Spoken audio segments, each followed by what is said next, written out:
দোস্ত হাতের অবস্থা তো খুবই খারাপ, আর সামনে টাকা লাগবে, এখন কি করা যায়? কাজ কাম না থাকলে টাকা পয়সা আসবে কেন? ইদারিং তো কোনো কাজ কামই নেই। দোস্ত এলাকার মানুষজন তো চালাক হয়ে গেছে, এখন বাইরে কিছু রাখে না। আমার হাতে তো টাকা না, টাকার খুব দরকার, চল সাইকেল বেচে যাই। না রে দোস্ত, সাইকেল বেচা যাবে না, সাইকেলটা অনেক দূর থেকে চুরি কিনে আইছি। চল যাই তালি, পাটের আলে নাকি ছাগল আছে, চল ছাগল চুরি কিনে আসি। চল যাই।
আজিতের পরিচয় করতে স্বপন আর নয়ন ওয়াদ আজিতের কাছে।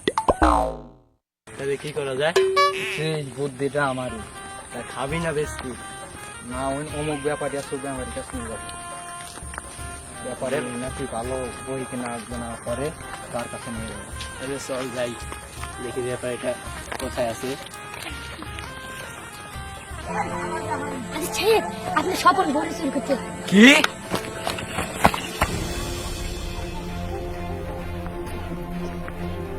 ওই সবরার বয়সে কথা ধর।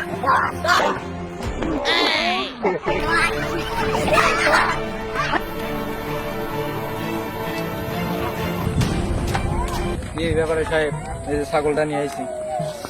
বেচবো নাকি? হ্যাঁ বেসবো, দেখো কিরকম। সাইকেলটা তো খুবই ভালো।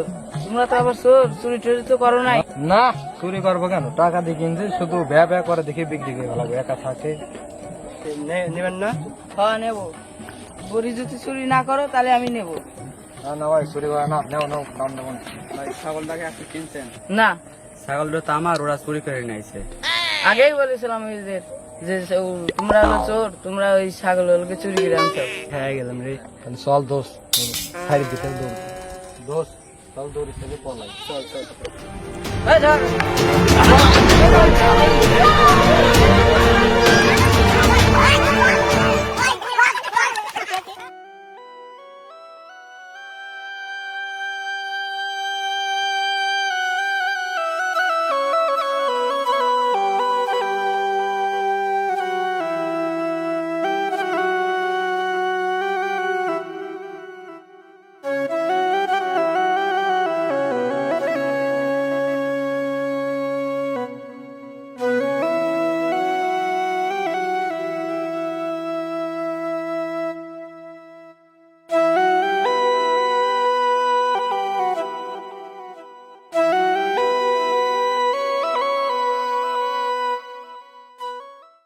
মাজার গিরে করে মনে হয় শেষ দোষ, যে মার দিছে দোষ।